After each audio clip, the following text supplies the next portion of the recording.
नमस्ते दोस्तों, जय बाबा स्वामी। हमने पिछले एपिसोड से हिमालय का समर्पण योग भाग 1 का वाचन कर रहे हैं। इसमें हमने देखा कि परम पूज्य श्री शिव कृपानंद स्वामी जी अपनी हिमालय की यात्रा पर निकल पड़े थे और कैसे उन्हें उनके घर में उनके गुरुदेव लेने के लिए आए। उनके गुरुदेव का जो नाम जिन्होंने उन्हें उनके घर से लेकर गए थे, उनका नाम था ब्रह्मानंद स्वामी। श्री ब्रह्मानंद स्वामी जी ने गुरु माँ से कहा कि तेरे पति मुझे सौंप दे, इनके हाथ से विश्व स्तर पर आध्यात्मिक कार्य होने वाला है। तो इस प्रकार से गुरु माँ ने भी उन्हें सहर्ष अनुमति दी और इसीलिए गुरुदेव हमेशा कहते हैं कि गुरु माँ अगर तब अनुमति न देती तो शायद गुरुदेव तो हिमालय जाते ही थे, लेकिन वहां से कभी वापस नहीं आते थे।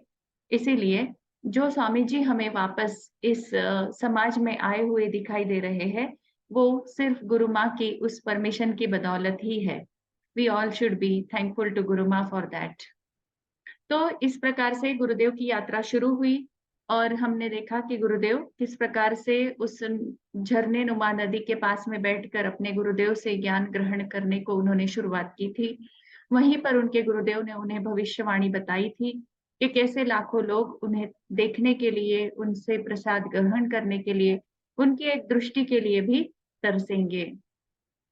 उस पश्चात गुरुदेव तथा उनके गुरुदेव अ, दोनों भी ब्रह्मानंद स्वामी जी जो गुरुदेव थे उनकी कुटीर में, उनकी गुफा में जाते हैं। वह जो गुफा है उसका वर्णन बहुत ही सुंदर किया हुआ है। उस वर्णन में हमें दिखाई देता है कि एक विशाल जलप्रपात था और उस जलप्रपात के पास में ही ब्रह्मानंद स्वामी जी की गुफा उस वैली में थी। उस बड़ी गुफा जो थी वह इस प्रकार से थी कि वहां से ऊपर से जो पानी गिरता था, वह उस गुफा में भी एक जगह ऐसे टपकता था कि वहां पर पानी ने जगह बना ली थी और वो भी आगे जाकर उस झरने में वह पानी मिलता था। इस प्रकार से बहुत ही सुंदर वह गुफा का वर्णन हमें मिलता है और कैसे वहां पर सिर्फ सूर्योदय के वक्त ही सूर्य दिखता था, बाकी पूरे दिन वहां पर अंधेरा रहता था। ऐसा सब वर्णन पढ़ने के बाद में आगे गुरुदेव ने जो वर्णन किया हुआ है वह मैं पढ़कर दिखाना चाहती हूँ। यहाँ पर गुरुदेव ने स्त्री के बारे में जो आसक्ति होती है उसका वर्णन करते हुए ज्ञान दिया हुआ है। गुरुदेव कहते हैं कि आसक्ति किसी की भी हो घातक है और किसी स्त्री के प्रति आसक्ति चित्त को दोहरा नुकसान पहुंचाती है।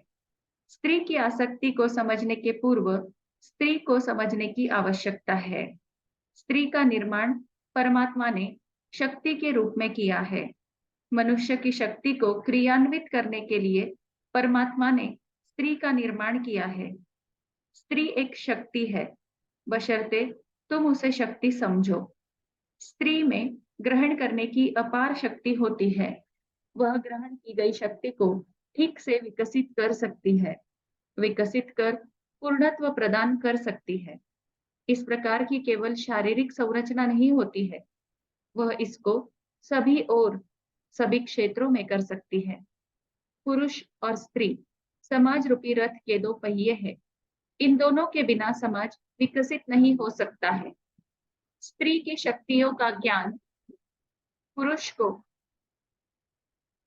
उसके पहले ही हो चुका था। इसीलिए शक्तियों के कारण अपने ऊपर स्त्रियों का वर्चस्व ना हो पाए, यह जानकर मनुष्य पुरुषों ने स्त्रियों को दबाना प्रारंभ किया और आज हजारों सालों से स्त्री शक्ति का दमन हो रहा है और अनजाने में समाज में एक असंतुलन का निर्माण हो रहा है। यह जो वक्तव्य गुरुदेव ने किया हुआ है, यह हमें कई मायनों में सही सिद्ध होता है। गुरुदेव कहते हैं कि स्त्री और पुरुष समाज के दो पहिए हैं। स्त्री शक्ति को संतुलित किए बिना समाज का संतुलित विकास होना असंभव है। स्त्री पुरुष की पत्नी कम होती है, माता अधिक होती है, क्योंकि माता का स्वभाव ही उसका मूल स्वभाव है। जो भी आध्यात्मिक संत महात्मा हुए हैं, उन सब के जीवन में कहीं ना कहीं उनकी प्रेरणा के रूप में स्त्री शक्ति का हाथ रहा ही है, किसी के जीवन में परोक्ष रूप में तो किसी के जीवन में अपरोक्ष रूप में। इसीलिए देवी देवताओं में भी स्त्रियों को विशेष सम्मान का दर्जा दिया गया है। इस प्रकार से स्त्री एक शक्ति है और उस शक्ति के प्रति शारीरिक आसक्ति एक ओर चित्त को नष्ट करती है, दूसरी ओर अपने भीतर की शक्ति की यंत्रणा को भी नष्ट करती है। इस प्रकार से स्त्री के प्रति आसक्ति चित्त को बहुत बड़ा नुकसान पहुंचाती है। स्त्री एक भोग विलास की चीज नहीं है, स्त्री शक्ति ग्रहण करने का स्थान है। हम स्त्री को भोग विलास की चीज समझकर हमारे ही शक्ति ग्रहण करने के स्थान को खराब करते हैं, और जब शक्ति ग्रहण करने का स्थान ही खराब हो जाएगा तो शक्ति ग्रहण करेंगे कैसे? और जब शक्ति ग्रहण करेंगे नहीं तो कोई भी जीवन का कार्य होगा कैसे?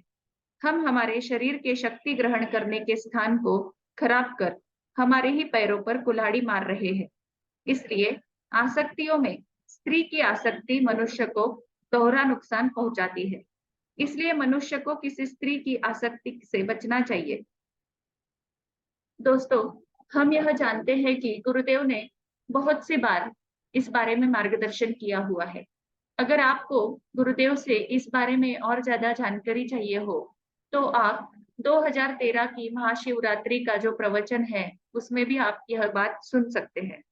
गुरुदेव ने हमेशा कहा है कि स्त्री के प्रति हमेशा सम्मान रखना चाहिए।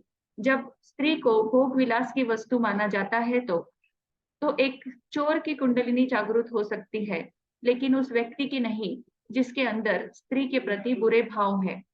क्योंकि चोर का तो जो नाभि चक्र होता है वो पकड़ा है, लेकिन जिस व्यक्ति के स्त्री के बारे में खराब विचार होते हैं उसका तो मूलाधार चक्र ही खराब होता है।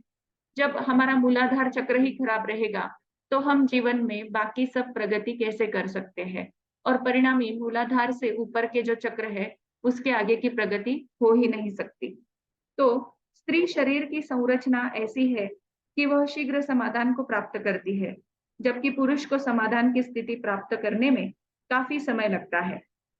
यह केवल शारीरिक स्तर पर नहीं, मानसिक स्तर पर भी है। स्त्री को वस्तु का उपभोग करने से अधिक वस्तु को बांटने में आनंद आता है। ग्रहण करने की क्षमता स्त्री में अधिक होती है, संगोपन की क्षमता स्त्री में अधिक होती है, और बांटने की भी क्षमता स्त्री में पुरुषों की अपेक्षा अधिक होती है। ये सब स्त्री सुलभ विशेषताएं है। जितना स्त्री तत्व शुद्ध व पवित्र होगा उतनी ही अधिक मात्रा में ये विशेषताएं स्त्री में देखी जा सकती है। अपना सब कुछ दांव पर लगाने की क्षमता एक स्त्री में जन्मजात होती है।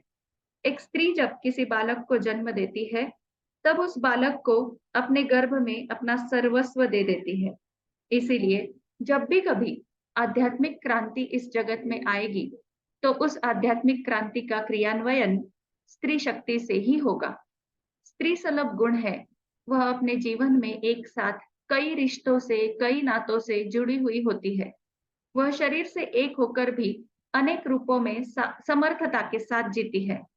जब वह एक और गर्भ में अपने शिशु की मां होती है, उसी समय वह अपने पति की पत्नी भी होती है, जबकि पुरुष अपनी पत्नी का पति होता है पर बाप नहीं होता। वह अपने शिशु से अलिप्त रहता है। जब तक स्त्री शक्ति को समान दर्जा नहीं दिया जाएगा तब तक समाज में कोई आध्यात्मिक क्रांति संभव नहीं है, क्योंकि तब तक समाज पंगु होगा। पंगु समाज कभी भी दौड़ नहीं सकता। बहुत ही सुंदर शब्दों में गुरुदेव ने स्त्री शक्ति के विषय में इस पैराग्राफ्स में हमें ज्ञान दिया हुआ है। स्त्री शक्ति का सम्मान कर हम स्त्रियों पर उपकार नहीं कर रहे हैं, हम स्त्री शक्ति को मजबूत कर मानव समाज को संतुलित कर रहे हैं, और संतुलन किसी भी समाज की प्रगति के लिए आवश्यक है। स्त्री शक्ति के सम्मान के लिए पुरुष को अपने मैं के अहंकार पर नियंत्रण करना होगा, क्योंकि पुरुष को पुरुष होने का बड़ा अहंकार होता है, जबकि पुरुष का जन्म भी स्त्री से हुआ है, यह वह भूल जाता है। स्त्री का अपमान करके, स्त्री को दूसरा दर्जा देकर वह अपने ही जन्म को भूल रहा है, यानी अपनी जड़ पर प्रहार कर रहा है। वह अपनी माँ को भूल रहा है। जो पुरुष अपनी माँ से अधिक अनुराग रखता है, वह कभी भी किसी स्त्री का अपमान नहीं कर सकता। इस बात को अनेक संतों ने जाना है, इसीलिए अनेक संतों ने बार-बार इसके लिए प्रयास किए हैं और वर्तमान के संत भी यह प्रयास कर ही रहे हैं और भविष्य में आने वाले संत भी इस ओर प्रयास करते ही रहेंगे, क्योंकि पुरुष और स्त्री में इतना अधिक असंतुलन है कि उस असंतुलन को ठीक करने में अभी कई साल लगेंगे। जब संतों को मालूम है कि उनके प्रयास से भी यह असंतुलन ठीक होने वाला नहीं है, फिर भी प्रत्येक संत अपने जीवन काल में स्त्री व पुरुष के असंतुलन की इस खाई को अपनी ओर से पाटने का, कम करने का प्रयास करते ही रहते हैं और करते ही रहेंगे। ऐसा कहकर गुरुदेव ने आंखें बंद कर ली और उनका कोई संदेश मेरे भीतर तक चला गया, ऐसा मुझे आभास हुआ। दोस्तों, परम पूज्य श्री शिव कृपानंद स्वामी जी ने स्त्री शक्ति के विषय में बहुत बार हमें अलग-अलग जगहों पर मार्गदर्शन किया हुआ है। गुरुदेव कहते हैं कि स्त्री के प्रति आसक्ति जो रखते हैं या फिर स्त्री को कम दर्जा देकर या फिर स्त्री को सिर्फ एक शरीर समझकर उपभोग की वस्तु समझकर जब स्त्री की तरफ कोई पुरुष देखता है, तो उसके अंदर जो मूलाधार चक्र का विकास है, वह कभी हो नहीं सकता और जब तक वह पुरुष उस स्त्री को समान दर्जा नहीं देता या फिर स्त्री की आसक्ति से ऊपर नहीं उठता, तब तक उस पुरुष की आध्यात्मिक प्रगति भी नहीं हो सकती है। गुरुदेव ने स्त्री तत्व के विषय में, स्त्री शक्ति के विषय में बहुत सी बार हमें अलग-अलग जगहों पर मार्गदर्शन किया है। इस विषय में आप अधिक जानकारी लेना चाहते हैं, तो 2009 को गुरुदेव ने स्त्री शक्ति वर्ष घोषित किया था और 2009 को उन्होंने स्त्री शक्ति के विषय में बहुत सारे लेखन भी किए हुए हैं, लेख भी लिखे हुए हैं और मातृशक्ति करके परम पूज्य गुरुदेव के जो भी लेख है, वह सीरीज है, वह आप संदेशों में पढ़ सकते हैं। इसके साथ ही गुरुदेव ने कहा था कि समर्पण ध्यान का विकास भी स्त्री शक्तियों की द्वारा ज्यादा होगा। गुरुदेव ने कहा है कि जब वे हिमालय में थे, तो हिमालय में उन्हें सभी पुरुष गुरु ही दिखाई दिए, क्योंकि जो लोग हिमालय में गए, वे समाज से इसी धारणा को लेकर गए हुए थे कि स्त्री जो होती है, वह आध्यात्मिक प्रगति में बाधक होती है। इसलिए उन्होंने जब अपनी साधना के क्षेत्र बनाए, तो अपना आभा मंडल इस प्रकार से बंद कर लिया कि उस आभा मंडल में कोई स्त्री प्रवेश ही ना कर सके। और इस वजह से ऐसा हुआ कि हिमालय में कभी भी कोई स्त्री नजर नहीं आई।